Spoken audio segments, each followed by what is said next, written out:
자, 오보를 낸 기자는 소송을 당하고 자료를 조작한 학자는 매장당해야 되죠.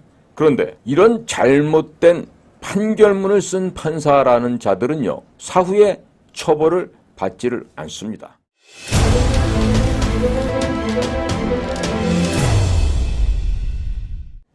이 나라에 그 판사라고 하는 사람들이 있어요. 무슨 사법시험인가 하는 그런 걸 보게 되면은 판사를 하고 검사를 하는데, 이 자들이 잘하는 것은요, 한 가지죠. 뭐다? 죄를 범한 범죄인들을 대상으로 무슨 판결을 하는데, 그것을 미래 세계에 닥칠, 앞으로의 밀어닥칠 사태를 예견하고 통찰력 있게 바라보면서 거기에 대한 대응책, 해답을 내놓는 것이 아니라 과거 판례에 어떠한 사례가 있었습니다. 법조문이 뭐가 있습니다. 이래가면서 지나간 과거를 들추어서 하는 그야말로 쾌쾌 썩어 문드러질 그런 일에 종사하는 자들이 바로 검사하고 판사들입니다. 그렇기 때문에 이 판사, 검사 같은 사람들한테는요, 미래를 내다볼 수 있는 그 통찰력은요, 기대할 바가 없습니다. 이 점을 좀 염두에 두시고, 제가 오늘 이 판사의 특권이 어떻게 사법부를 망쳤는지 좀 이 이야기를 드리고자 합니다. 자, 기자는 뭘로 말하죠? 기사로 말을 합니다. 그럼 학자는요, 논문으로 말을 해야 되겠죠? 그리고 판사는 판결문으로 말을 한다고 이렇게 되어 있습니다. 자, 그런데 통상 법관은 뭐에 따라 판결하죠? 법과 양심에 의거해서 판결을 한다라고 이런 말을 법조인들 스스로가 자기들이 꽤나 양심적이란 사람인 것처럼 이런 식으로 포장을 합니다마는, 김대중과 노무현, 문재인이란 자들이 소위 정권을 찬탈하면서 이러한 말들은요, 이제는 사문화가 되었습니다. 즉, 지나가는 개도 이런 소리를 듣게 되면 깔깔거리고 웃게 되는 세상이 되었습니다. 자, 오보를 낸 기자는 소송을 당하고 또 자료를 조작한 학자는 매장당해야 되죠. 그런데 이런 잘못된 판결문을 쓴 판사라는 자들은요, 그러한 잘못된 오류를 스스로가 감회하고 나서도 사후에 처벌을 받지를 않습니다. 자, 그리고 모든 선진국의 재판은 3심제로 운영이 되지만 상급심 판결로 하급심의 오류가 드러난다 하더라도 판사는 문책당하지 않습니다. 자, 마치 이 자전거를 겨우 배운 애들이 50톤짜리 대형 특장 트럭을 몰게 되면요, 이것은 100% 사고가 나죠. 자, 그런데 그 자전거를 갓 몰기 시작한 수준 애들이 지금 우리나라의 판사 검사들이에요.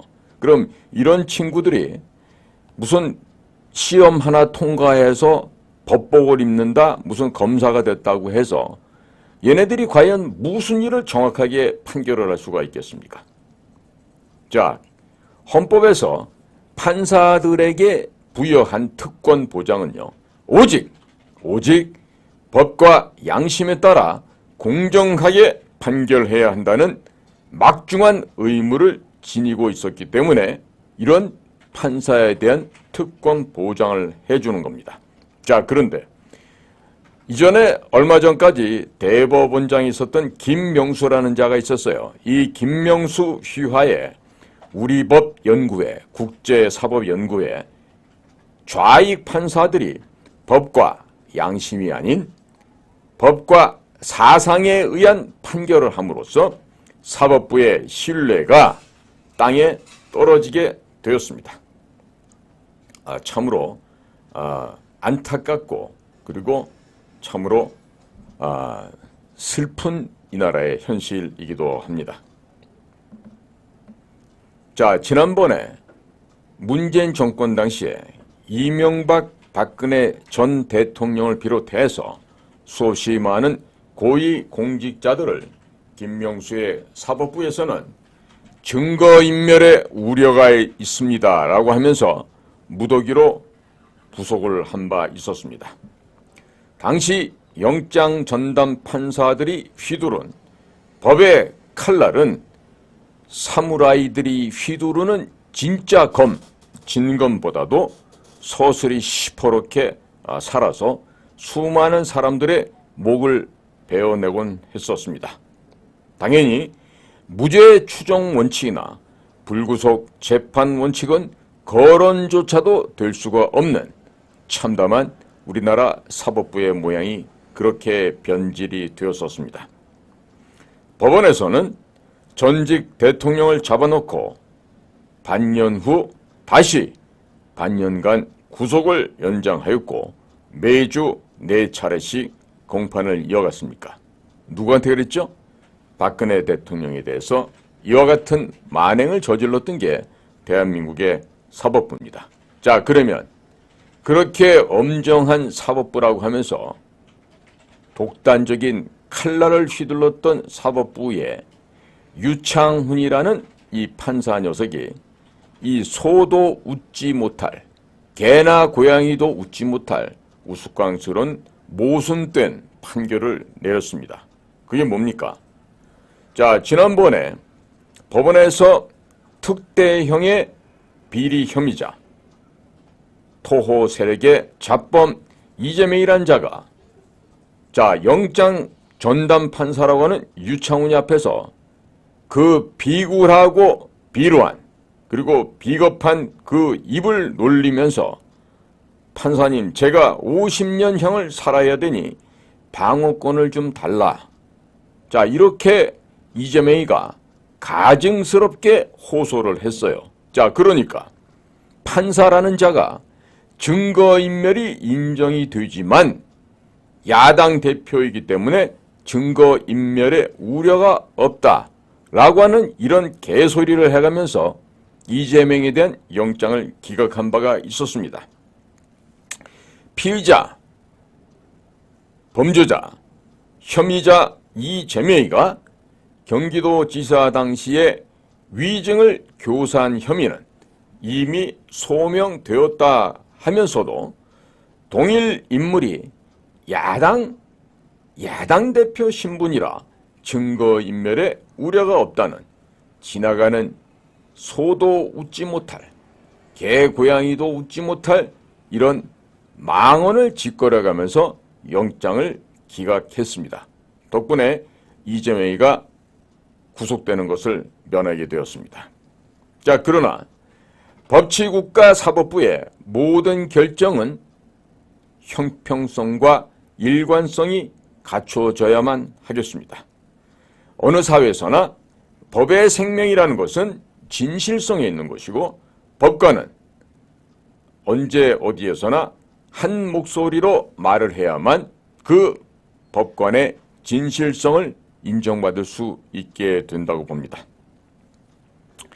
박근혜 대통령, 이명박 대통령과 관련 피고인들을 수갑을 채우거나 포승줄로 묶어서 언론에 노출하는 중국 공산당에서 벌어졌던 문화 대혁명식의 인격 사례를 일삼아왔던 것이 바로 어디다? 대한민국의 사법부 법원이었습니다. 자, 그런데 민주당의 대표라고 하는 이재명이란 이자에게는 방어권을 보장해야 한다면서 무원칙하고 불공정하며 비논리적인 특혜를 주고 있는 것이 바로 대한민국의 현재 사법부입니다. 김명수와 같은 좌익 패거리 판사들이 대한민국 사법부를 쑥대밭으로 만들어 버렸습니다. 자, 이제는 형해화되어서 더 이상 사법부가, 법원이 그들의 본연의 임무를 이제는 더 이상 맡길 수 없는 그런 지경으로 추락해 버리고 말았습니다. 사법의 원칙과 기준이 정세에 따라서 판사의 성향대로 판결을 하게 된다면 법관을 존중하고 신뢰할 국민은 이 땅에 아무도 없습니다. 자, 오히려 이런 판사들은 단두대 끄집어내서 목을 쳐야지 이런 것들에게 이 나라에서 벌어지고 있는 각종 사건, 사고에 대한 평가를 맡긴다? 재판을 맡긴다? 이것은 언어 도단이죠. 국민들의 권리를 지켜주는 마지막 보루가 법원 아니겠습니까? 자, 그런데 문재인 정권 때부터 좌경화되어버린 법원에서는 유권 무죄, 무권 유죄로부터 좌익 무죄, 우익 유죄로 바뀌어버렸습니다. 좌익 판사들 위법 판결에 무조건적인 복종은 노예의 도덕이라 해야 하겠습니다.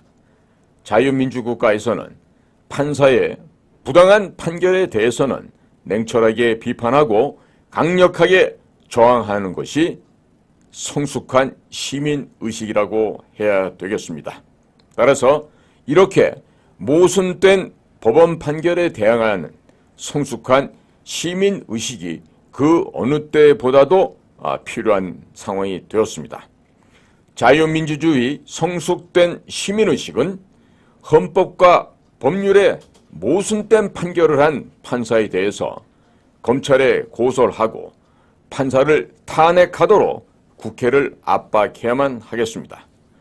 민주당은 대통령, 장관도 탄핵하자고 장소, 시간 불문하고 이렇게 외쳐대고 있는 나라가 이 대한민국인데 법관 탄핵에 대해서는 망설일 이유가 있습니까? 없습니까? 지난 6년간 김명수 좌익 세력에 의해서 장악된 대법원이 스스로 사법 독립을 포기하고 문재인이란 자의 시녀 노릇을 해왔었습니다. 김명수는 좌익의 수장처럼 처신을 했고 법관들은 편파적인 그야말로 악랄한 판결을 남발해서 여론의 문매를 맞아왔습니다. 김명수가 있었던 6년 동안 재판 지연의 사례가 민사, 형사 각각 65%, 68%나 급증을 하였습니다.